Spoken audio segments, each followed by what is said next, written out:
This is where I'm gonna do my DIY dollhouse. Like, it's gonna be so cute, y'all. This is what I got.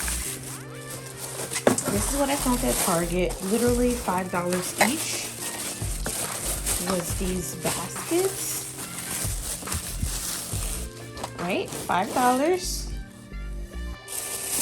But what I also found, out of the same material, in the same section, they had these little customizable novelty storage, but they were doll houses. So I'm like, this is so cute. And what I'm gonna do, I'm just gonna create like a little town, literally right onto the wall.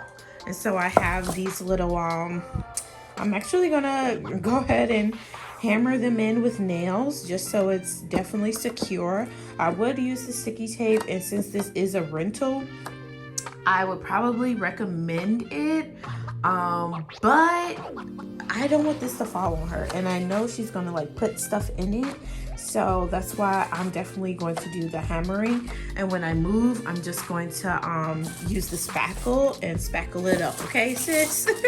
And so I got, let's see, and I might need some more, so that's why I'm taking you guys along the journey with me.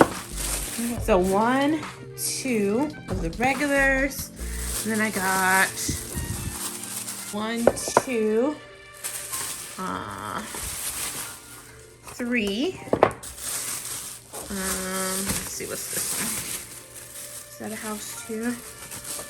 This one? Oh no. So, I got 3 houses and then 2 of the regular ones. And so these are actually storages, so I can take these apart and switch it up however I like to make sure it fits to this. And these are just extra mirrors that I also found at Target. They were $5 each. So cute.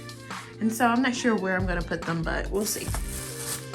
Yeah, so let's get started, guys.